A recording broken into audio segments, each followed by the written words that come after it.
Jadi ini adalah tema yang kita ambil dari peristiwa yang dicatat dalam kitab Matius pasal 14 ayat 22 sampai 33. Tentang peristiwa Yesus berjalan di atas air. Jadi ini adalah saat peristiwa di mana Yesus menyuruh murid-muridnya untuk pergi ke seberang. Ya, pergi mereka dari satu tempat, mereka disuruh menyeberang Danau Galilea dan ke tempat yang lain, saudara. Di dalam perjalanan itu ternyata ada angin sakal atau badai yang mereka hadapi, saudara. Dan itu membuat perahu yang mereka pakai itu diombang-ambingkan. Nah, supaya saudara bisa memahami dengan lebih baik, kalau misalnya saudara, apakah ada yang pernah naik perahu? Boleh angkat tangannya? Naik sampan mungkin? Oh, ada ya, berapa ya? Naik perahu sama naik kapal itu beda ya, saudara ya. Kalau kapal itu besar, ya bisa memuat ratusan orang, bahkan ribuan orang. Tapi kalau perahu mungkin itu hanya kecil saja. Mungkin hanya 10, 20 orang, ya mungkin 30 orang lah paling banyak. Tapi itu perahu itu kecil, saudara. Kalau kita naik kapal, ketemu dengan gelombang yang besar, dengan ombak yang besar, kapalnya goyang, ya mungkin goyang. Tapi nggak terlalu kerasa, saudara. Tapi kalau saudara yang naik perahu, ketika ketemu gelombang besar, wah itu dahsyat dan ajaib, saudara. Siapa yang pernah naik perahu ketemu gelombang besar, boleh angkat tangannya? Gak banyak ya, saudara ya. Saya pernah, saudara. Ya. Jadi kalau minggu lalu Pastor Tiang ada ceritakan POV-nya, ya. Saya akan ceritakan POV saya, saudara. Ya. Jadi biasa kami di staff, kami ada merencanakan mungkin gathering bersama staff, saudara, bersama keluarga staff. Jadi kami pergi, ya. Kami pergi ke Pulau Tamajo, saudara. Ya, dan saya yang merencanakan semua itu, kami merencanakan begitu excited. Ya, pokoknya Bapak Gembala pergi, Ibu Gembala pergi, tim penggembalaan berangkat, pokoknya beserta anak-anak semua berangkat, saudara. Ya, kami pakai 4 perahu, lalu juga kami sudah atur semuanya dengan baik, saudara. Dan kami pergi, wah, dengan penuh sukacita. Ya, sebelum kami naik, wah, pokoknya berangkat dengan senyuman, nyanyi-nyanyi, saudara. Ya, jadi hal yang menyenangkan, saudara. Ya, tapi yang saya lupa saat saya planning semua itu, saudara, adalah kami perginya di bulan Desember. Saudara, kalau di bulan Desember angin itu sepoi-sepoi atau kencang, saudara? Kencang. Nah, coba kita lihat videonya, saudara, ya.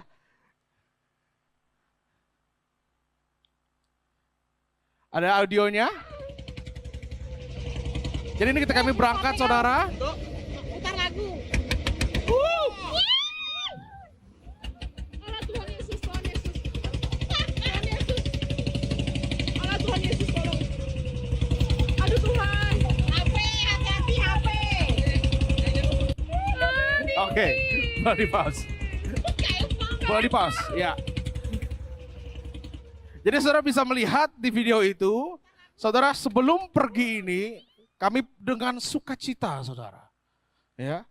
Kenapa? Karena kami masih di Muara. Ketika masih nyala ini videonya. Di pause saja, dihilangkan saja, ya. Kami masih di Muara, saudara. Saya happy. Kalau saudara kalau ada videonya, saya masih berdiri di atas perahu, saudara. Masih sok-sokan. Seru nih, keren nih, gitu. Sampai masuk laut, saudara, baru kerasa angin kencang. Ada gelombang. Tadi yang semuanya senyum, ceria, hilang. Langsung tegang, semua langsung gak ada lagi nyanyi, saudara. Tadi pas di awal-awal masih ada yang bikin video TikTok begini-begini, udah gak ada lagi. Ya, semua senyap gitu. Lalu kalau tadi saudara dengar, yang istri saya, saudara, cuma ngomong, Tuhan Yesus tolong, Tuhan Yesus tolong. Nah itu sepanjang perjalanan, saudara, itu yang keluar dari mulut istri saya, saudara. Ya, kami semua tegang, gitu. Karena itu sudah peristiwa yang bagi kami, ini udah bukan main-main lagi, ya. Setelah ini, saudara, semua langsung pakai life vest, langsung pakai jaket pelampung. Jadi saudara lihat nggak ada pakai apa-apa kan? Masih santai. Pas udah tahu begini, semua sempat pakai. Kenapa? Karena takut tenggelam, saudara. Ya, pikiran saya pada waktu itu ya, Tuhan, ini ujian iman kah Tuhan? Kalau emang mati ya sudahlah Tuhan. bela saya mati di dalam iman gitu ya. Karena begitu menakutkan saudara. Ya, kita melihat air itu sudah ombak itu setara dengan kapal. Tadi ada kecipratan air masuk air gitu. Oh jadi tegang. Yang awalnya ada anak-anak di situ saudara, langsung orang tuanya peluk anaknya semua. Gitu ya, karena takut kenapa-napa saudara. Jadi itu bayangannya. Jadi kalau murid-murid dikatakan diombang-ambingkan saudara, itu jauh lebih ekstrim kalau saya katakan. Jauh lebih menegangkan, jauh lebih menakutkan. Kenapa? Karena kalau saya saudara berangkat masih di siang hari. Masih ada matahari, masih bisa melihat sekeliling. Artinya kalau misalnya mungkin ya kami kapalnya karam masih bisa nyebrang lah. Gitu kan ke tepian. Karena masih bisa lihat daratan saudara. Tapi ketika diceritakan bahwa murid-murid mereka mendayung di Danau Galilea, saudara. Itu tengah malam. Ya, dikatakan bahwa mereka bertemu Yesus jam 3 pagi. Artinya itu gelap gulita, saudara. Ya, kalau mereka pun bawa obor mungkin, ya obornya kalau kena cipratan air laut atau kena anginnya mati, saudara. Jadi gelap gulita. Dan kalau tadi kami masih enak, kenapa? Karena masih ada lotok-lotok-lotok-lotoknya. Ya, masih naik ada mesinnya, saudara. Tapi kalau para murid ketika berhadapan dengan itu, mereka mendayung sendiri, saudara. Dengan tenaga mereka, berusaha untuk melawan badai itu. Ya, susah nggak? Capek nggak? Oh, capek banget. Itu lelah banget, saudara. Lelah secara fisik, lelah secara mental. Apa yang mereka hadapi, itu kondisi hidup atau mati, saudara. Karena badai itu begitu dahsyat mereka hadapi. Ya, tapi di dalam badai itu ternyata mereka dapat mengenal siapa Yesus itu, the wonderful Jesus. Ya, nah saya mau ajak saudara kita baca ayatnya, tapi sekarang cara bacanya kita tidak baca, tapi saya mau saudara untuk nonton videonya supaya saudara bisa dapat memahami lebih dalam seperti apa sih yang dialami oleh para murid-murid di kisah peristiwa ini di dalam kitab Matius ini. Ya, nah mungkin bagi saudara yang, mohon maaf bagi saudara yang streaming belum bisa lihat videonya, ya karena ini hanya untuk yang di onsite saja, gitu ya. Oke, silakan. Jadi dikatakan perahu murid-muridnya sudah beberapa mil jauh dari pantai dan diombang-ambingkan gelombang karena angin sakal. Mereka mendayung saudara sekuat tenaga, tapi itu nggak kemana-mana arahnya. Ya. Ada angin kencang, ada gelombang yang besar. Malam hari gelap gulita, saudara. Di sini mereka udah mungkin udah debat satu sama lain. Ini kita gimana? Mau pulang kah? Putar balik atau gimana? Atau maju terus? Gitu. Di kondisinya sudah sangat sulit. Gitu ya. Karena mereka sudah berjam-jam mereka mendayung, saudara. Nanti digambarkan, wah, ada murid yang jatuh dari perahu itu, saudara. Ya, karena angin yang kencang itu. Memang kondisinya adalah kondisi yang menegangkan, saudara. Kondisi yang menakutkan.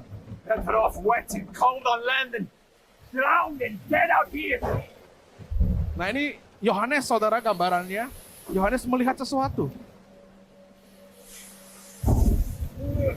Kira-kira jam 3 malam datanglah Yesus kepada mereka berjalan di atas air.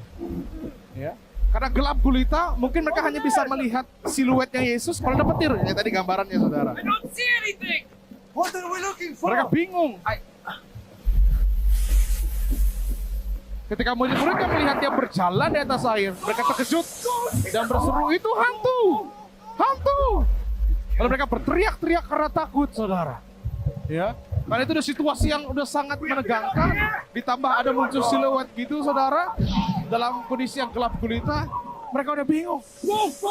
Gambarnya ada yang berkata, ayo cepat kita harus lari, gitu ya. Tapi ini Simon Petrus gambarannya, saudara, berkata, berhenti. Gitu ya.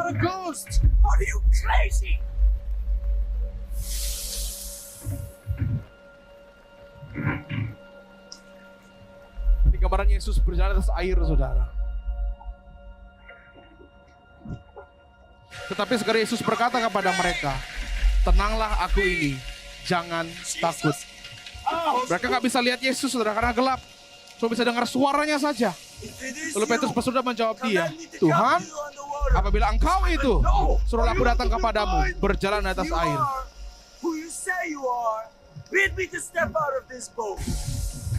Lalu kata Yesus, datanglah.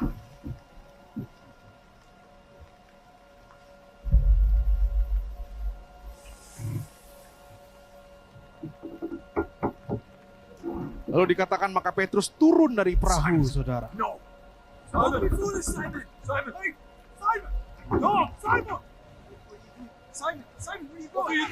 Petrus berdiri di atas air dan langkah demi langkah, saudara. Petrus berjalan di atas air.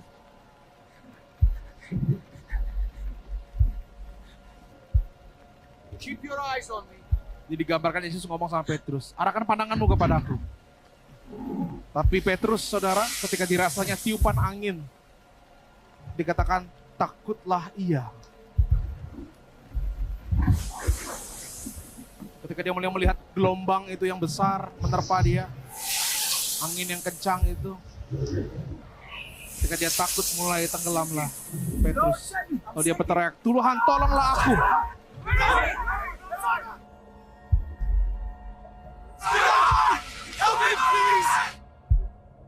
Tapi kita tahu firman Tuhan, saudara, mengatakan bahwa segera Yesus mengulurkan tangannya, memegang dia.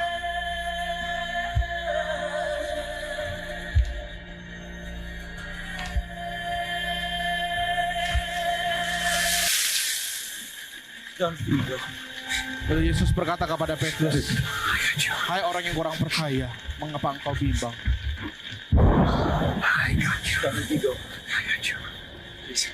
Oh, you of little faith. Why did you doubt? Don't let me go. Mereka berjalan kembali ke perahu, saudara.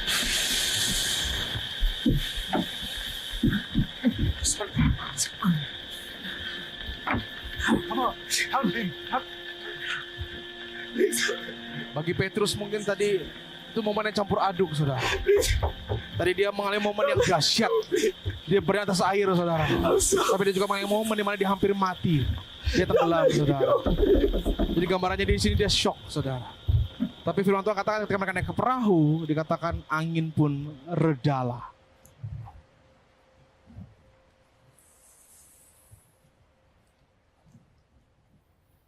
Di sini digambarkan mungkin murid-murid kok bingung. Kok tiba-tiba ketika mereka naik kok langsung reda. Di sini digambarkan bahwa Petrus kayak masih shock gitu. I'm here. Yesus berkata, aku di sini. I'm always here. Saya selalu di sini. Puji Tuhan. Yuk kita beri kemuliaan bagi Tuhan kita yang dahsyat, saudara.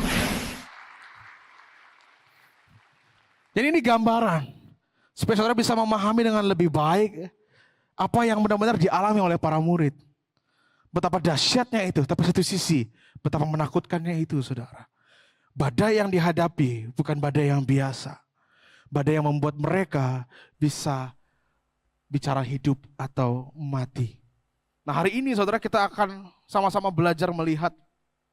Karena dalam peristiwa ini ada satu hal juga yang saya lihat sebagai sungguh luar biasa. Kenapa sungguh luar biasa? Karena dari peristiwa ini saudara kita menemukan ternyata kalau kita katakan mungkin di dunia ini yang berjalan di atas air cuma 2 orang, saudara. Siapa itu? Yang pertama Yesus, yang kedua Petrus. Kalau Yesus berjalan di atas air, kita bisa menerimanya dengan lebih mudah, saudara. Karena kita tahu satu sisi Yesus adalah Tuhan. Yesus sejatinya manusia, tapi dia juga sejatinya Tuhan.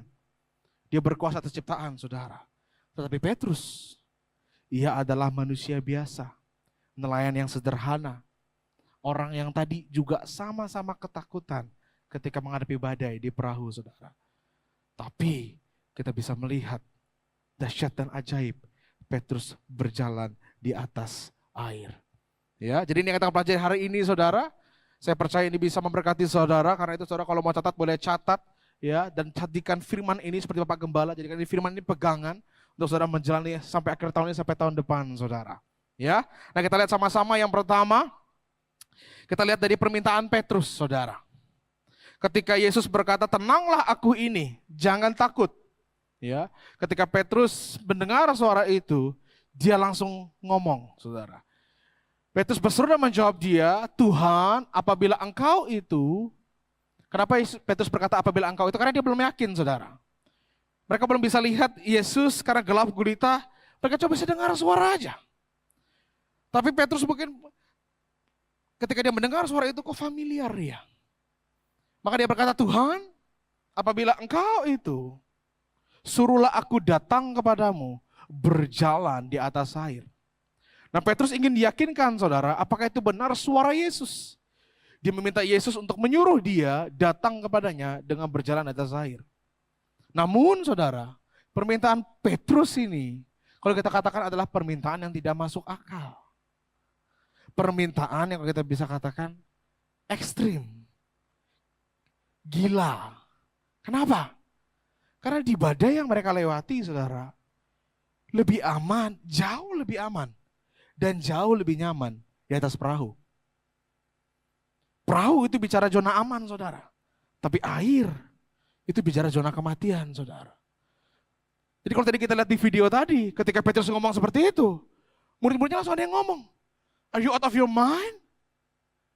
Kalau dalam bahasa Pontianaknya, gila gak kau? Hah? Gila gak kau Petrus? Hah? Kau meminta masuk ke dalam air? Mungkin teman-teman yang ngomong gini, Petrus, coba pikir-pikir dulu lah. Kau ini kan nelayan senior, ya kan? Jadi nelayan udah lama, dari kecil udah kenal dunia pernelayanan. Gitu. Kita tahu bahwa kalau badai nggak boleh berangkat. Kenapa? Karena orang bisa mati di dalam badai, saudara. Ya. Udah tahu, janganlah minta yang aneh-aneh. Gitu. Suruhlah Yesus datang ke sini, itu oke lah. Masa kamu yang datang ke sana, berendas air? Gitu. Gak masuk akal. Kalau kamu udah nyemplung masuk air, mau berenang gaya apapun, gaya katak, gaya bebas, gaya kupu-kupu, nggak akan bisa. Ya, pasti ke bawah arus. Gitu. Ya kan? Dari murid-murid mungkin tadi kan kita lihat videonya udah nahan gitu. No, ya jangan. Gitu. Karena permintaan Petrus ini kita lihat gila, saudara. Ya, gak masuk akal. Gitu. Tapi Petrus memang orangnya seperti itu, saudara. Dia kan orangnya impulsif ya. Kalau saudara baca kitab Injil itu orangnya cepat ngomong, cepat bertindak, tapi memang pikirnya di akhir, saudara. Ya, tapi betul dia mengasihi Yesus, saudara. Ya, dia langsung ngomong aja begitu. Orang murid tadi kita lihat, ngomong apa? Jangan. Ini zona kematian. Air bicara zona kematian. Kalau kamu ada di situ, kamu pasti mati. Lebih aman di perahu. Lebih nyaman juga di perahu. Gitu. Tapi Petrus meminta ini, saudara. Kalau saya yakin, saudara, Petrus bisa meminta permintaan yang kalau kita katakan tidak masuk akal ini. Karena Petrus, next slide. Next slide. Karena Petrus memiliki pengalaman yang nyata dan hubungan yang mendalam dengan Yesus.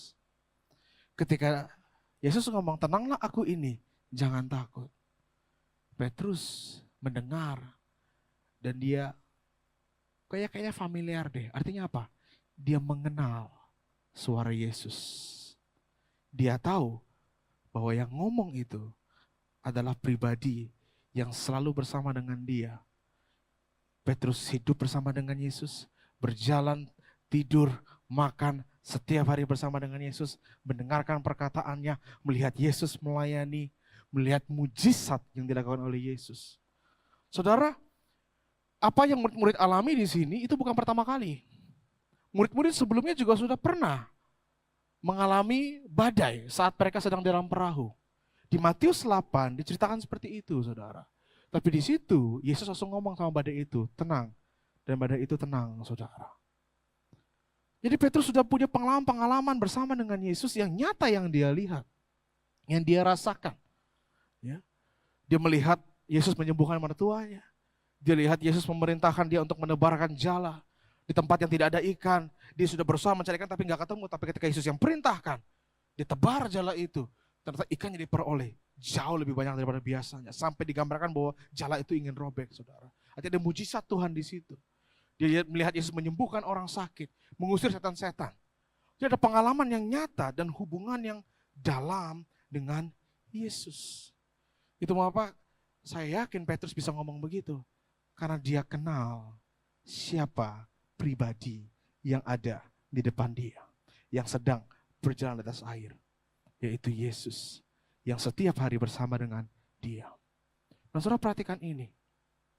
Fokus dari permintaan Petrus itu bukan kepada mujizatnya. Tetapi kepada pribadi Yesus. Kalau mungkin saat kita baca kisah ini, kita sering fokusnya kepada, oh yes, Petrus berjalan atas air. Ya. Tapi saudara harus lihat kalimatnya baik-baik. Petrus ketika ngomong sama Yesus, itu permintaannya sifatnya hubungan, saudara. Ya. Kalau saudara lihat ayat 22 tadi, boleh dibuka ayat 22. Petrus berkata seperti ini, saudara. Suruhlah aku datang kepadamu. Berjalan di atas air. Artinya apa, saudara? Petrus fokusnya itu kepada Yesus.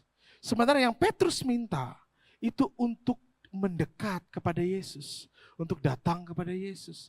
Petrus nggak ngomong gini. Tuhan, apabila engkau itu, buatlah aku dapat melakukan hal yang sama yang kau lakukan. Buatlah aku dapat berjalan di atas air. Kalau Petrus kejar mujizatnya saja, itu yang akan dia katakan. Kalau Petrus kerja pengalaman supranaturalnya aja, itu yang Petrus katakan. Tapi Petrus ngomong seperti itu.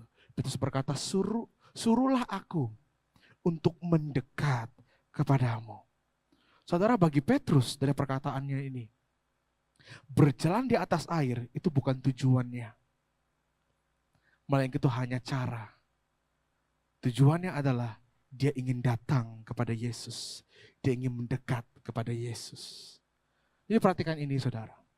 Iman yang lahir dari hubungan yang benar dengan Yesus akan membuat kita fokus kepada pribadi Yesus, bukan kepada mujizatnya. Mujizat adalah apa, saudara? Bonus. Ini saudara harus pahami. Ketika saudara membangun kehidupan iman saudara, ketika saudara berkata, aku mau ikut Yesus. Jangan ikut Yesus karena ingin diberkati, karena ingin hidup sukses, karena ingin mendapatkan kekayaan kah, ingin mendapatkan kesehatan kah, atau ingin mengalami mujizat kah. Jangan ikut Yesus, saudara, karena melihat pemberian tangannya. Saudara harus mengerti, berkat yang terbesar yang saudara terima dalam hidupmu, itu bukan kesehatan, itu bukan kesembuhan, bukan juga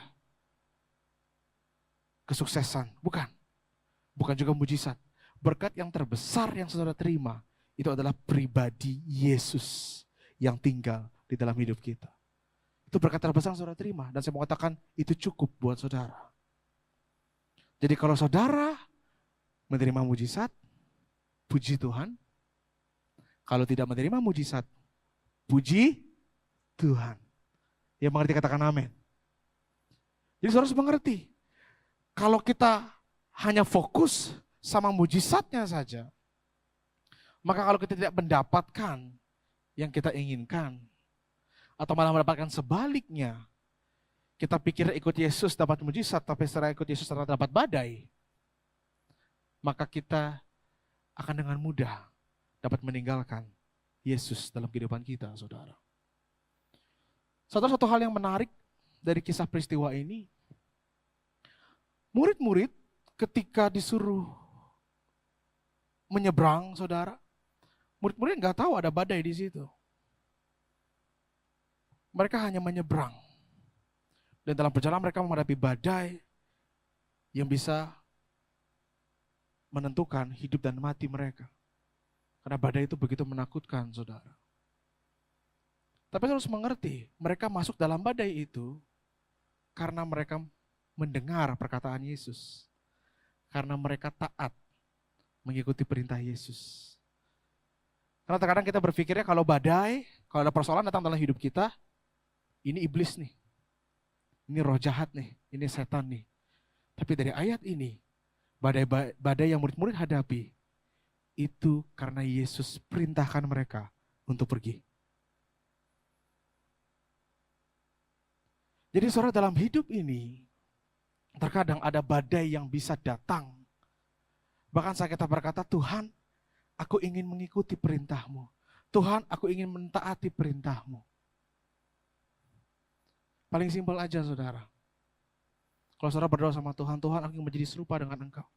Aku ingin punya hati yang sabar Tuhan. Berikanlah aku hati yang sabar. Saudara tahu gimana cara saudara bisa jadi orang sabar? Saudara ketemu dengan orang yang menjengkelkan. Saudara akan bertemu dengan orang yang memancing emosi saudara. Sehingga apa? Sehingga ketika saudara bertemu dengan orang itu, saudara sekarang punya pilihan.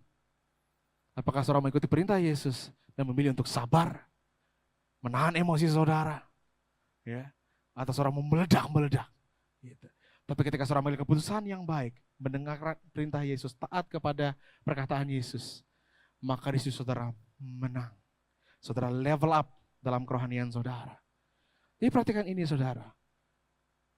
Terkadang dalam hidup ini, Yesus izinkan ada badai terjadi dalam hidup kita. Kenapa? Karena terkadang ada pelajaran yang bisa kita dapat di dalam badai, bukan di pantai. Terkadang pikiran kita lebih enak di pantai lah. Ya kan? Kalau saya ingin dapat pelajaran hidup, ya di pantai juga cukup. Tapi terkadang ada yang berbeda ketika saudara ada di badai, di mana iman saudara betul-betul diuji.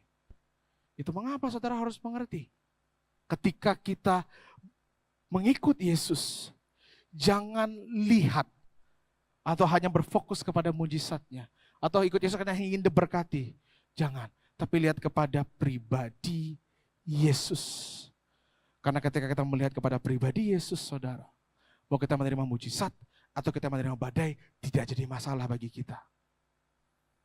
Tidak jadi persoalan bagi kita. Karena kita tahu Yesus ingin mengerjakan sesuatu di dalam hidup kita. Di tengah badai kah? Ataupun di pantai kah? Pasti ada yang Tuhan ingin kerjakan dalam kehidupan kita. Ada purpose-nya, saudara. Itu mengapa dalam kitab Yakobus pasal 1 ayat 2 sampai 4, kita baca sama-sama ya saudara, Yakobus pasal 1 ayat 2 sampai 4, dikatakan seperti ini. 1, 2, 3. Saudara, saudaraku, anggaplah sebagai suatu kebahagiaan apabila kamu jatuh ke dalam berbagai-bagai pencobaan. Ayat 3, sebab kamu tahu bahwa ujian terhadap imanmu itu menghasilkan ketekunan. Ayat 4, dan biarkanlah ketekunan itu memperoleh buah yang matang, supaya kamu menjadi sempurna dan utuh dan tak kekurangan suatu apapun. Yang percaya katakan amin. Jadi dikatakan saudara, kalau saudara dalam badai, berbahagialah. Karena di dalam badai itu, kalau saudara bisa berespon yang benar, dikatakan bahwa itu akan menghasilkan buah yang matang. Akan membuat kita makin serupa dengan Kristus, menjadi sempurna dan utuh. Itu mengapa sekarang kalau lihat persoalan, saudara berkata, aduh senangnya aku. Gitu ya saudara ya. Jadi kalau saudara menghadapi badai dalam hidup ini, saudara harus berkata, terima kasih Tuhan buat badai ini. Kenapa? Karena saudara tahu ada sesuatu yang ingin Tuhan kerjakan di dalam hidupmu melalui badai tersebut. Yang mengerti katakan amin. Berikutnya saudara, setelah Petrus meminta kepada Yesus sebuah permintaan tidak masuk akal, Yesus menjawab saudara. Yesus menjawab dengan sangat sederhana. Dengan satu perintah, dengan satu kata. Yesus berkata, datanglah. Come, kalau dalam bahasa Inggrisnya saudara.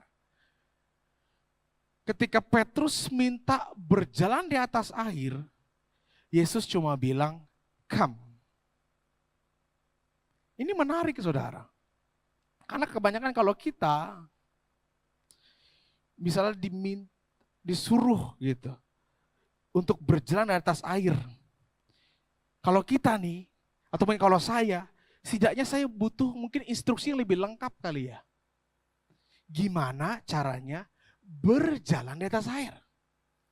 Mungkin ngomong sama Yesus, Yesus mohon maaf nih. Yesus kan udah pernah jalan atas air nih. Kasih dong tips and triknya, gimana caranya. Mungkin apakah kaki kanan dulu kah? Kaki kiri dulu kah? Ya kan? Atau langsung lompat nih dari perahu nih. Gimana caranya nih? Biar berjalan di atas air. Ini kan bukan hal yang sederhana. Ini hal yang benar-benar mustahil untuk dilakukan. Jadi istilahnya lebih lengkap lagi dong instruksinya. Arahannya lebih lengkap lagi dong. Ya. Tapi Yesus cuma ngomong, come. Dan tidak memberikan instruksi apapun setelah itu, saudara. Dan terkadang Tuhan bekerja dalam hidup kita juga seperti itu. Yesus cuma ngomong satu kata. Kalau kita lihat, saudara, di dalam Alkitab kita, Perjanjian Baru, Perjanjian Lama, begitu cara Allah bekerja. Ketika Yesus memanggil murid-muridnya untuk bersama-sama dengan dia, gimana cara Yesus ngajaknya? Yesus cuma berkata, mari ikutlah aku. Mungkin kalau kita ditanya mau ikut Yesus kayak gitu, mungkin Yesus mohon maaf nih, boleh lebih jelas nggak perinciannya gimana? Kan saya mau ikut Yesus nih, mungkin boleh lebih jelas rutenya mau kemana nih? Kita ke Singkawang, ke Landak, ya kan, ke Putus Ibau, kira-kira berapa lama durasinya? Ya kan, 6 bulan, setahun, biar clear nih perencanaannya. Saya kan ada keluarga nih, ya kan, ada keluarga nih, yang mungkin ditinggal, ada pekerjaan juga yang ditinggal nih. Jadi mungkin gimana nanti soal sistem penggajian mungkin ya? Ada asuransi nggak, ada BPJS nggak nih? Untuk bisa cover perjalanan kita nih sepanjang saya mengikuti Yesus nih. Gitu. Terkadang kalau kita mengikuti Yesus, kita minta seperti itu, saudara. Tunggu semua clear dulu, tunggu semua udah jelas dulu, baru saya ikut. Enak nih ikut Tuhan kayak gini. Tapi kadang-kadang bersama dengan Tuhan nggak gitu, saudara. Yesus cuma ngomong, mari ikutlah aku. Selanjutnya berjalan dengan iman. Sama seperti Abraham. Ketika disuruh keluar dari kota Kasdim. Ya udah keluar. Kemana? Jalan aja. Tapi terkadang Allah bekerja seperti itu, saudara. Dia hanya kasih satu arahan, satu perintah, satu kata untuk kita. Dan selanjutnya bagian kita. Pertanyaannya, apakah kita mau taat atau tidak? Saudara, sekitar tahun lalu atau 2 tahun lalu saya lupa detailnya seperti apa. Seingat saya khotbah, saudara, tentang pengampunan, tentang memaafkan atau tentang perdamaian, saudara. Ya kan? Setelah saya khotbah itu, pelayanannya berjalan dengan baik, saudara. Hari Seninnya, saya berantem sama istri saya, saudara.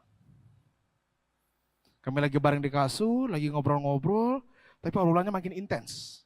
Ya. Makin intens, arti pada akhirnya saya marah, saudara. Ya. Saya kesal. Gitu. Saya langsung keluar dari kamar, saya tidur di sofa, saudara. Karena begitu kesalnya. Saudara, saya orangnya bukan pemarah, saudara. Ya. Tapi kalau saya marah, itu biasanya karena istri saya yang salah. Tapi kalau wanita salah, walaupun dia salah, dia selalu benar. Ya, jadi makin emosi saya, makin marah saya, akhirnya saya keluar dari kamar itu, saya tidur di sofa aja, nggak mau tidur di kamar lagi malam itu. Ya, pokoknya saya marah, gitu, emosi saya. Tapi saudara tahu,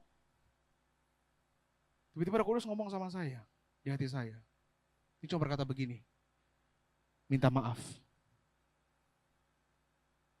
Langsung saya, tunggu dulu nih Roh Kudus nih. Kan bukan saya yang salah nih. Ya kan? Istri saya yang salah nih. Kok malah saya harus minta maaf? Wah, saudara, itu saya bergumul dengan Roh Kudus setengah jam. Hati saya lagi panas, hati saya lagi marah. Gitu. Tapi Roh Kudus ngomong, kamu yang minta maaf. Lalu saya, aduh gak bisa.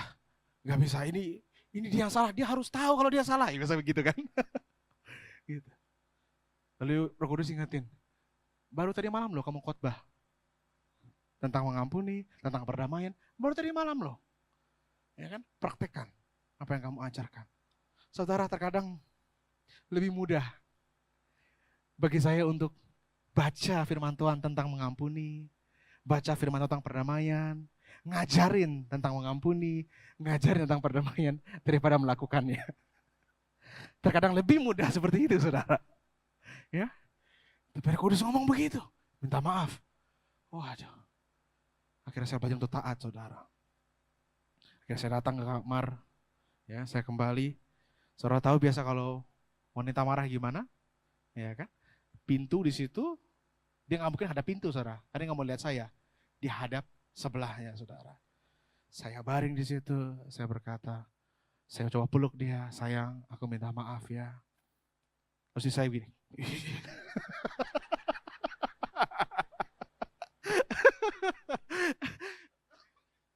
Ya sama gitu kan.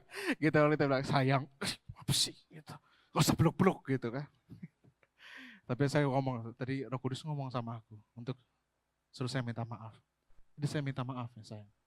Saya bilang, semestinya saya nggak bersikap seperti ini, semestinya saya nggak ngomong seperti ini, hal-hal yang mungkin menyakitkan saya minta maaf. Gitu. Saya nggak ingin iblis menang di dalam konflik kita kali ini. Saya ingin Roh Kudus yang hadir dalam hubungan kita. Jadi setelah itu saudara puji Tuhan, hubungannya kembali harmonis. Jadi gambarnya seperti itu saudara. Terkadang Roh Kudus kalau ngomong satu kata aja. Tolong orang itu. Buset dah. Roh Kudus sayang butuh ditolong. Masa saya nolong orang itu? Padahal Roh Kudus bilang, bantu orang itu. Memberi. Doakan orang itu. Saudara kadang-kadang kita nggak nyaman. Kita nggak enak untuk taat. Kenapa? Karena itu emang nggak nyaman buat daging kita. Tapi ketika kita taat sama Roh Kudus, perhatikan ini saudara. Roh Kuduslah yang akan beri kekuatan bagi kita. Amin. Jadi ketika kita mau taat, dan kita lihat dari peristiwa ini Petrus taat, mendengar perkataan Yesus, come. Next slide. Ketika Petrus mentaati perintah Yesus, maka kuasa Tuhanlah yang memampukannya. Jadi ketika Petrus mulai melangkah, saudara, keluar dari perahu itu bukan karena kehebatan Petrus, bukan karena kekuatan Petrus. Tapi ketika dia mau taat dan bertindak, dia mulai melangkah, maka di situ kuasa Tuhan langsung menyertai dia. Sehingga dia yang semestinya nyemplung, tenggelam dalam air, dia bisa berdiri di atas air, saudara, dan berjalan. Perhatikan ini, saudara. Petrus mengalami mujizat karena ia taat. Jadi saudara dalam hidup ini, kalau saudara ingin mengalami mujizat Tuhan, belajar untuk taat, saudara. Walaupun kadang gak nyaman, gak enak. Saudara Kudus bisa ngomong, ampuni orang itu, tolong orang itu, berkati orang itu, kasihi orang itu. Kadang-kadang gak nyaman buat daging kita. Tapi saudara harus mengerti, di situ Roh Kudus lagi bekerja.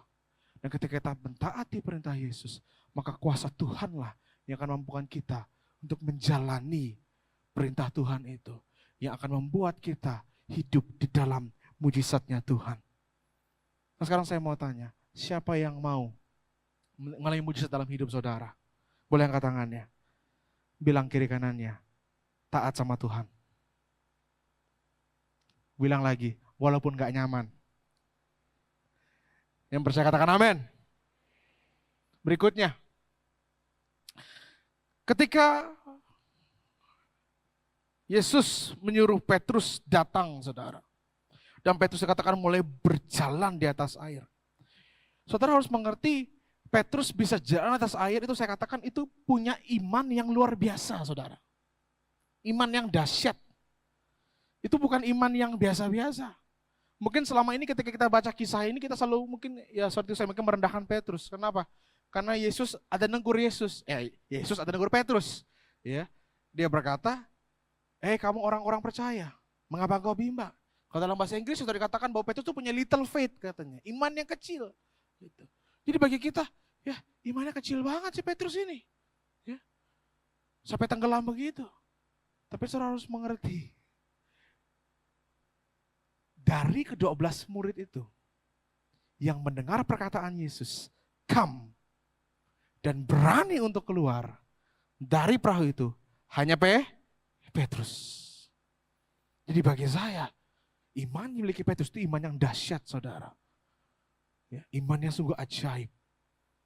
Karena dia belum di situasi yang begitu menakutkan, dia berani untuk memilih, untuk taat sama Yesus.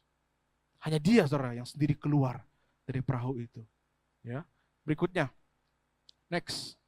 Tapi dalam peristiwa yang dahsyat itu, kita menemukan lagi. Ternyata dikatakan Petrus mulai tenggelam. Nah ini lucu saudara. Kenapa? Saudara harus mengerti apa yang dialami oleh Petrus itu bukan pengalaman yang biasa-biasa. Kalau misalnya saat kita berdiri di atas air, satu kaki aja, kita kan udah merasa, kok bisa ya? Hebat banget, dahsyat banget. Lalu kita mulai berdiri dua kaki, saya yakin iman itu timbul saudara, tumbuh gitu. Karena dari awal yang belum pernah dibayangkannya, sekarang dia bisa melihat bahwa, saya berjalan di atas air loh, saya berdiri loh. Ketika dia melangkah, itu saya yakin setiap langkah itu bikin hatinya, wah dahsyat sekali ini. Ini pengalaman yang luar biasa sekali. Makanya sangat lucu ketika dikatakan bahwa Petrus mulai tenggelam, saudara. Ya. Yesus segera mengeluarkan tangannya saat Petrus mulai tenggelam dan memegang Petrus. Artinya apa? Artinya jarak antara Petrus dengan Yesus itu hanya sekitar 50 cm, hanya seuluran tangan saja, saudara. Dekat sekali. Ya. Kalau kapalnya di situ, ya, Petrus sudah jalan. Mungkin dekat dia bisa lihat Yesus secara tatap muka. Ya. Tapi dikatakan bahwa dalam posisi yang begitu dekat, dia tenggelam, saudara. Makanya ini aneh, saudara. Nah, coba kita lihat kenapa Petrus tenggelam, saudara. Di ayat 30 tadi dikatakan, next slide, kita lihat dalam terjemahan bisnya, dikatakan seperti ini. Tetapi waktu Petrus, apa saudara? Melihat betapa besarnya angin di danau itu, ia takut.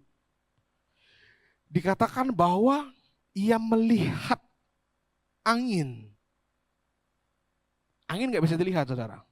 Tapi angin itu ada dampaknya dari angin kencang itu. Ada mungkin gelombang yang menghempas dia.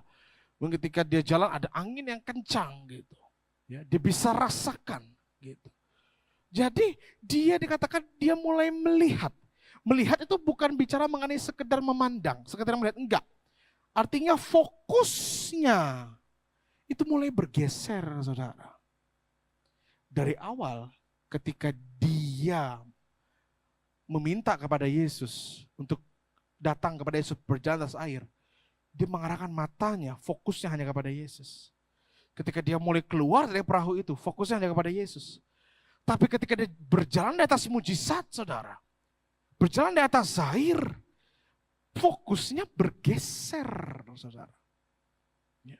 Yang awalnya melihat Yesus, dia mulai melihat situasinya. Dia mulai melihat keadaannya, realitanya. Dia mulai melihat ombaknya, dia mulai mungkin melihat gelap gulitannya, mungkin ada suara petirnya. Gitu. Jadi pandangannya bergeser dan ada sesuatu yang terjadi di dalam imannya yang dahsyat itu. Ada something happen ketika pandangannya mulai bergeser. Apa yang terjadi? Coba kita lihat. Di ayat 31 tadi kita menemukan bahwa ada kalimat ketika Yesus menegur Petrus. Next slide. Yesus berkata 31 dikatakan, hai orang yang kurang percaya, mengapa engkau bimbang? Nah ini kondisi iman Petrus setelah dia melihat angin itu. Dia jadi bimbang. Nah saudara, kata bimbang dalam bahasa aslinya itu edistasas. Katakan kepada saya edistasas. Artinya dia ragu di antara dua arah. Atau di antara dua pilihan. Artinya hati Petrus terbelah antara iman dan ketakutan. Jadi ketika dia mulai pandangannya bergeser, tidak lagi tertuju kepada Yesus, dia mulai melihat ombak itu, maka rasa takut itu muncul di hatinya. Dan saya mau katakan saudara, rasa takut itu, atau rasa khawatir, itu adalah reaksi yang alami, yang muncul ketika kita menghadapi situasi yang tidak dapat kita kendalikan, situasi yang tidak kita mengerti. rasa itu bisa muncul dalam hati kita, saudara. Dan rasa takut itu akan buat kita jadi orang yang lebih hati-hati, waspada, lebih berjaga-jaga, saudara. Rasa takut tidak dosa, tapi ketakutan, kekhawatiran bisa jadi dosa. Kalau apa? Kalau ketakutan itu diiyakan, ketakutan itu dibiarkan, ada juga orang yang bahkan memelihara rasa takut itu di hidupnya. Sehingga ada orang yang akhirnya hidupnya stres, nggak bisa tidur, ada banyak yang kena mental health, gitu. Karena dipenuhi dengan ketakutan. Ketakutan itu menguasai hati dan pikirannya, menguasai hidupnya. Sehingga sekarang nggak bisa lihat hal-hal yang lain lagi. Sekarang ketakutan itu membuat matanya hanya tertuju kepada hal-hal yang tidak bisa dia kendalikan. Sehingga banyak orang karena dengan rasa ketakutan akhirnya mengambil keputusan berdasarkan ketakutan, saudara. Dan itu yang jadi dosa. Ketika saudara membiarkan rasa takut itu menguasai hidup saudara. Saudara, ketika kita bertemu dengan situasi yang tidak bisa kita kendalikan, maka sekarang ada dua pilihan dalam hati kita. Seperti Petrus tadi, ada dua pilihan. Apakah saudara mau memilih untuk beriman? Karena iman itu bukan bicara perasaan tenang. Bukan. Iman itu artinya kita tetap percaya walau keadaan tidak tenang, saudara. Walaupun keadaan kacau balau, saya memilih untuk tetap percaya. Itu iman. Dan itu keputusan, saudara, yang harus kita ambil. Apakah saya mau memilih untuk percaya, mau memilih untuk beriman, atau saya mau memilih untuk hidup dalam ketakutan? Kalau saudara hari ini di dalam ambang, karena ada ketakutan yang mulai masuk ke dalam kehidupan saudara, hari ini ambillah keputusan yang tepat untuk memilih percaya kepada Yesus yang mengerti, katakan amin.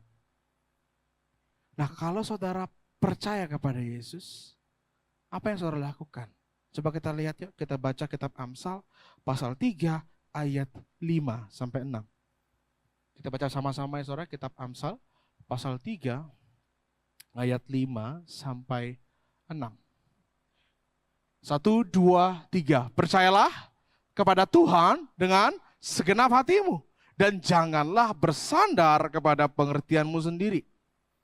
Akuilah dia dalam segala lakumu, maka ia akan meluruskan jalan. Kitab Amsal berkata, percayalah kepada Tuhan dengan segenap hatimu. Dan kalau engkau percaya kepada Tuhan dengan segenap hatimu, dikatakan janganlah bersandar kepada pengertianmu sendiri. Kenapa? Kenapa nggak boleh bersandar kepada pengertian kita sendiri? Karena begini saudara. Kalau misalnya saya gambarkan, misalnya kita sedang ingin memurnikan emas. Ketika emas itu ingin dimurnikan saudara, dia harus melalui proses-proses.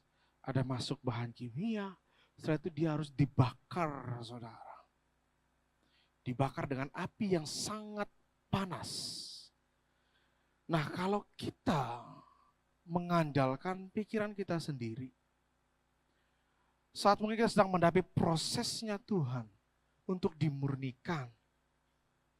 Kalau dikatakan tadi kita baca di awal untuk disempurnakan, biar menjadi utuh. Gitu. Kalau kita ketika masuk ke dalam perapian itu, kalau kita berdasarkan pengertian kita sendiri, yang kita lihat melalui mata kita hanya ada api itu aja. Lalu kita berkata, aduh panas banget. Kenapa aku harus lewatin ini? Ini gak enak banget. Ketika saudara dalam badai, saudara berkata, kenapa harus ada badai ini? Ini gak enak banget. Lalu saudara ambil kesimpulan, Tuhan jahat. Mana ada Tuhan baik, Tuhan jahat. Lihat nih, kenapa aku masuk perapian ini? Kenapa aku harus ada di badai ini? Tuhan jahat. Itu karena sering kali kita mengandalkan kekuatan kita sendiri tanpa melihat apa yang Tuhan ingin kerjakan dalam kehidupan kita, saudara. Itu apa? Jangan andalkan pikiran kita sendiri.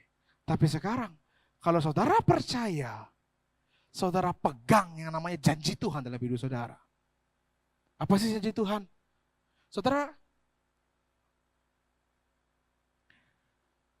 Allah yang kita sembah itu adalah Allah yang mengerti kita.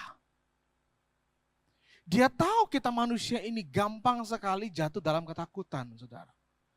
Itu mengapa salah satu perintah dalam Alkitab yang paling banyak ditulis. Jangan takut. Jangan khawatir. Itu perintah yang paling banyak, saudara. Itu apa? Harus ngerti. Kalau sekarang saudara ada di ambang itu, nah saudara tidak mengandalkan pengertian saudara sendiri. Pegang janji Tuhan. Coba kita lihat salah satunya, saudara, dikatakan di sini. Yesaya 41 ayat 10. Yesaya 41 ayat 10. Saudara baca ayatnya dengan iman. Saudara pegang ayat ini untuk jadi tuntunan saudara menjalani tahun 2026. Kita baca sama-sama yuk. 1, 2, 3. Janganlah takut sebab aku menyertai engkau. Janganlah bimbang sebab aku ini Allahmu. Aku akan meneguhkan, bahkan akan menolong engkau. Aku akan memegang engkau dengan tangan kananku yang membawa kemenangan. Yang percaya kita berikan kemuliaan bagi Tuhan kita yang dahsyat, saudara. Jadi ini janji Tuhan bagi kita, jangan takut. Sebab aku menyertai engkau. Ketika kita ikut Yesus, saudara, Yesus ngomong gini. Kalau kamu ikut aku, nanti kamu gak akan ada kesulitan apapun. Kamu gak akan punya masalah apapun. Kamu akan hidup happy. Enggak. Bukan itu Yesus ngomong. Dari janji Tuhan yang kita tahu. Bahwa kalau kita ikut Yesus, dalam setiap musim apapun yang kita lalui saat ini, setiap persoalan yang kita lalui saat ini, Yesus akan selalu ada bersama dengan kita. Amin. Janji Tuhan, saudara, pegang itu. Bahwa dia akan meneguhkan kita, dia akan menolong kita. Dan dikatakan bahwa dia memegang tangan kita, yang akan bawa kita kepada kemenangan, saudara. Jadi ketika seorang menghadapi badai itu, pilihlah untuk percaya kepada Yesus. Pilihlah untuk pegang janji itu. Bahwa dia selalu bersama dengan kita. Dia adalah Allah Immanuel, Allah yang beserta kita. Pegang janji itu, saudara. Sehingga akan membuat saudara menjalani kehidupan saudara. Walaupun di tengah badai. Saudara akan punya namanya damai sejahtera di hatimu. Dan itu yang kalau saya katakan begitu berharga. Damai sejahtera, saudara. Itu adalah kasih karunia Tuhan yang diberikan bagi kita. Karena kita tahu Yesus yang adalah Allah pencipta langit dan bumi ini. Dia lebih besar dari setiap persoalan apapun. Dia ada bersama dengan kita. Itu mengapa kalau saudara sedang menghadapi masalah, saudara tetap bisa bersuka cita. Itu mengapa ketika saudara menghadapi masalah, saudara bisa berkata Tuhan baik. Itu mengapa ketika saudara menghadapi masalah, bahkan saudara bisa jadi berkat buat orang lain. Karena ada damai sejahtera Tuhan datang dari iman saudara yang mengerti bahwa Tuhan beserta dengan saudara. Yang mengerti katakan amin. Itu mengapa ketika saudara dalam badai, ini yang saya rindukan saudara supaya ada dalam hati saudara. Ada dua tipe orang di dalam badai saudara. Yang pertama adalah survivor. Orang yang survive. Orang yang selamat. Berusaha sekuat tenaga. Ya, menghadapi masalah yang begitu besar, berusaha sekuat tenaga. Untuk bisa keluar dari masalah itu. Dan puji Tuhan akhirnya selesai keluar dari badai itu. Itu orang yang survivor saudara. Orang yang fokusnya hanya untuk berusaha untuk keluar dari situasi itu. Orang yang akan mempertanyakan kenapa ini ada. Tapi pada akhirnya pun bisa survive.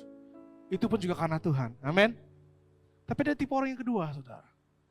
Itu adalah dikatakan disciples in the storm. Di mana kita menjadi murid dalam badai. Dimana sekarang fokusnya bukan lagi berusaha untuk keluar dari badai ini, tapi kita mulai cari kehendak Tuhan. Tanya Tuhan, Tuhan dalam badai ini, apa yang Engkau kerjakan di dalam hidupku? Melalui badai ini, apa yang ingin Kau lakukan dalam hidupku? Ketika kita punya sikap hati seperti seorang murid dalam badai, saudara, maka keluar dari badai itu, kita bukan hanya survive. Keluar dari badai itu, sekarang ada kasih karunia Tuhan melimpah dalam hidup kita. Ada iman yang baru dalam hidup kita. Pemahaman kita yang kokoh di dalam Tuhan. Karena sekarang kita mengerti apa menjadi rencana Tuhan dalam hidup kita. Itu mengapa penting untuk punya sikap hati ini. Saat saudara menghadapi badai, jangan tanya lagi, kenapa sih harus ada badai ini? Tapi mulai tanya, Tuhan, apa sih yang ingin Kau kerjakan dalam hidupku melalui badai ini? Karena percayalah saudara, di akhir badai itu, pasti ada hal yang indah, yang ajaib, yang Tuhan persiapkan buat kita. Yang mengerti kita beri tepuk tangan bagi Tuhan kita yang dahsyat, saudara. Saya tidak tahu badai saudara apa. Setiap orang punya badai yang berbeda-beda. Mungkin ada badai keuangan, badai ekonomi, mungkin badai dalam keluarga saudara, badai dalam pernikahan saudara, mungkin ada badai dalam pekerjaan saudara, di dalam studi saudara, di dalam kesehatan saudara. Saya nggak tahu badai apa yang saudara punya. Tapi hari ini mulai belajar. Ketika saudara mengerti firman Tuhan ini, mulai belajar untuk stay focus on Jesus. Tetap fokus kepada Yesus di tengah badai apapun yang saudara lalui. Jangan hilang arah, jangan salah arah. Ngambil keputusan untuk tetap percaya. Tapi saya ngerti saudara, namanya kita manusia, terkadang kayak Petrus. Walaupun sudah berjalan di atas air, tapi kadang-kadang kita tetap bisa ngambil keputusan yang salah. Sehingga kita jatuh. Atau kayak Petrus, tenggelam.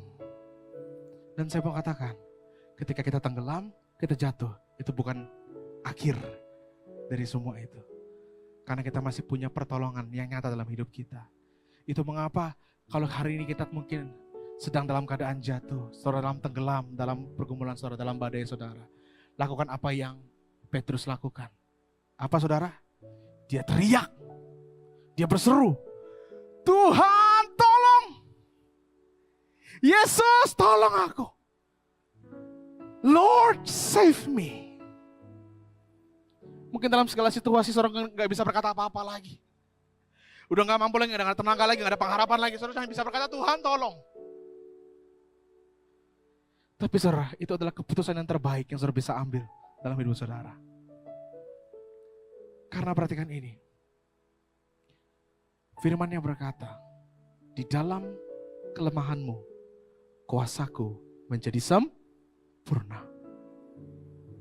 Dalam situasi yang mungkin kita lagi lemah, lagi jatuh, tapi kita datang kepada Yesus, maka kuasa Tuhan itu menjadi sempurna dalam hidup saudara.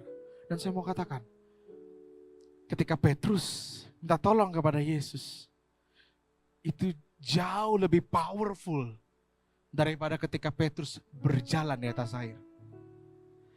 Karena ketika Petrus tenggelam, di situ dia melihat kasih Tuhan yang begitu nyata dalam hidupnya. Dia benar-benar ditolong Tuhan. Dan saya mau kasih tahu lagi satu hal lagi saudara. Di dalam badai yang saudara lalui, walaupun kita kadang seperti Petrus, kita salah mengambil keputusan, kita salah dalam memandang, kita tidak lagi melihat Yesus, kita melihat hal-hal yang lain, kita lagi ambil keputusan berdasarkan iman, kita ambil keputusan berdasarkan ketakutan. Mungkin kita udah jatuh, udah tenggelam. Tapi saya mau katakan, walaupun kita tidak melihat Yesus, Yesus tidak pernah sekalipun memalingkan pandangannya dari Petrus. Yesus tidak pernah sekalipun memalingkan pandangannya terhadap engkau. Walaupun kita yang menjauh, walaupun kita yang memilih untuk melihat hal-hal yang lain, tapi Yesus selalu melihat saya dan saudara Yang percaya katakan amin. Saudara dikasihi oleh Tuhan. Pegang itu dalam hati saudara. Saudara begitu dikasihi oleh Tuhan. Walaupun kita yang tidak melihat, Dia melihat saudara. Yang percaya kita berikan kemuliaan bagi Tuhan kita yang dahsyat. Dan hal yang luar biasa, tadi kita udah baca berulang-ulang. Dia bukan hanya melihat kita, tapi ketika kita jatuh, dikatakan, next slide, bahwa segeralah Yesus mengulurkan tangannya, memegang Petrus. Dia katakan bahwa Yesus segera, saudara. Artinya Yesus tidak menunggu. Ya, Yesus juga tidak meminta Petrus untuk memperbaiki diri dulu. Yesus gak ngomong gini, kenapa nih tenggelam nih? Tadi kamu berjalan atas air. Apa yang kamu lakukan sehingga bisa tenggelam nih? Yesus enggak minta Petrus untuk evaluasi dulu kadar imannya nih. Atau tidak ngajari Petrus dulu, tidak mari dulu. Petrus tolong dulu. Yesus tolong dulu Petrus itu. Bukan artinya Yesus tidak koreksi. Yesus ada koreksi Petrus. Tapi itu urusan belakang. Sekarang aku tolong dulu anakku ini. Dan saya mau katakan saudara, walaupun kita jatuh, kita kadang-kadang sudah jauh daripada Tuhan, tapi tangannya selalu terbuka untuk menolong saudara. Yang percaya beri kemuliaan bagi Tuhan dong. Tangannya selalu terbuka. Dia siap menolong saudara. Walaupun saudara jatuh. Bagian kita tinggal datang lagi kepada Tuhan. Tuhan, tolong aku. Dan dikatakan bahwa dia segera menolong Petrus. Next. Kasihnya mendahului koreksinya. Satu hal juga harus saudara perhatikan adalah kata segera dalam bahasa aslinya di sini. Bukan hanya bicara mengenai kecepatan waktu, tetapi juga bicara mengenai ketepatan waktu. Artinya segera di sini dalam waktunya Tuhan, bukan waktunya kita. Terkadang saat kita menghadapi badai, kita langsung minta, Tuhan tolong. Kita langsung berharap Tuhan langsung selesai, langsung hilangkan badai itu. Sehingga saya juga bertanya saat saya baca ayat ini, kenapa Yesus nggak langsung tolong aja ketika kayak seperti di Matius 8? Langsung ketika pas murid-murid di tengah badai, langsung ya tolong aja langsung badai tenang. Gitu. Tapi kenapa Yesus biarkan ada proses-proses yang terjadi? Sampai Petrus harus berjalan atas air, sampai Petrus akhirnya tenggelam dulu, hampir mati, dan akhirnya ditolong lagi Tuhan. Apa sih yang Yesus ingin kerjakan? Saudara perhatikan ini. Di ayat 33, di sini murid-murid mendapatkan sesuatu yang baru. Dan ini yang jauh lebih penting. Apa itu? Coba kita lihat ayat 33. Matius 14 ayat 33. Dikatakan seperti ini. Dan orang-orang yang ada di perahu menyembah Dia. Katanya, sesungguhnya engkau anak Allah. Di sini para murid sekarang punya pemahaman yang makin tajam akan Yesus. Tidak hanya melihat Yesus lagi sebagai manusia biasa. Tidak hanya lagi melihat Yesus lagi sebagai seorang nabi. Tidak hanya lagi melihat Yesus sebagai seorang guru. Tidak melihat Yesus lagi hanya sebagai seorang rasul. Sampai sekarang melihat Yesus. Engkaulah anak Allah. Dan ini jauh lebih penting daripada badainya selesai. Pemahaman kita tentang Tuhan, tentang siapa Tuhan, itu jauh lebih penting daripada badainya. Terkadang saudara, cara Tuhan bekerja, ketika kita minta tolong, terkadang badai yang di luar enggak langsung selesai. Tapi badai yang di dalam hati kita, ditenangkannya dulu. Mungkin keadaannya belum selesai, keadaannya belum berubah. Tapi di satu sisi sekarang saudara sudah punya perspektif yang benar tentang siapa Yesus. Bahwa Yesus akan selalu beserta dengan saya. Yesus pasti akan menolong saya. Yesus pasti segera menolong saya. Itu apa dikatakan dalam kitab Mazmur pasal 37-23, saudara. Dikatakan Tuhan menetapkan langkah-langkah orang yang hidup berkenan kepadanya. Apabila ia jatuh, tidaklah sampai tergeletak sebab Tuhan menopang tangannya. Ayat ini tidak berkata bahwa Tuhan menetapkan langkah-langkah orang hidup berkenan kepadanya, ia tidak akan jatuh sama sekali. Enggak. Tapi orang yang berkenan di hadapannya, apabila ia jatuh, tidaklah sampai tergeletak. Artinya jatuh, it's okay. Tapi segera kembali kepada Yesus. Dan Tuhan tidak akan membiarkan kita sampai tergeletak. Dia akan menolong kita tepat pada waktunya. Tidak kecepatan, tidak kelambatan, tepat sesuai dengan rencana Tuhan. Sesuai dengan apa yang Tuhan ingin singkapkan tentang dirinya bagi setiap kita. Dalam setiap badai-badai yang saudara hadapi, berbeda-beda. Percayalah ada rencana Tuhan yang Tuhan sedang ingin kerjakan bagi saudara yang mengerti, katakan amin. Itu mengapa ketika saudara menghadapi badai dalam hidup ini, saya mau katakan, udah jangan panik lagi. Jangan takut lagi. Saudara, badai itu silih berganti. Artinya apa? Mungkin ketika kita menghadapi masalah saat ini, baru selesai, nanti mungkin bisa ada lagi. Mungkin ada jaraknya, tapi kadang-kadang berbeda-beda setiap orang. Tapi saudara, yang satu hal yang saudara perlu mengerti bahwa badai akan selalu ada. Dia tidak pernah hilang. Dia akan selalu ada. Kalau saudara nggak pengen ada masalah, adanya cuma di liang kubur saudara. Kalau saudara mati, baru nggak ada masalah. Selama saudara hidup, pasti ada masalah. Pasti ada badai. Tapi sekarang perspektifnya udah berubah. Bukan mempertanyakan badai itu lagi. Tapi sekarang lihat pandangan kita kepada Yesus. Tuhan, apa yang ingin kau kerjakan di dalam hidupku? Dan saya yakin dan percaya saudara, saudara punya pandangan yang benar terhadap siapa Yesus itu. The wonderful Jesus. Saya yakin dan percaya hidupmu pasti akan berubah. Hidup kita pasti akan mengalami kemenangan demi kemenangan. Hidup kita pasti akan mengalami mujizat. Amin. Kenapa? Karena kita tahu ketika kita taat, walaupun sulit, tapi kita mengikuti perintah Yesus, maka kuasa Tuhan akan menopang. Ada kuasa Tuhan yang akan berjalan dalam hidup kita. Maka mujizat pasti terjadi di dalam badai itu. Siapa yang rindu firman ini untuk ada dalam hidup saudara? Boleh angkat tangannya. Hari ini bilang sama Tuhan, Tuhan, aku mau tetap percaya kepada Engkau. Walaupun aku tidak mengerti semuanya. Walaupun aku gak paham. Tapi di badai ini, aku mau tetap percaya. Yang mau kita berikan kemuliaan bagi Tuhan kita yang dahsyat.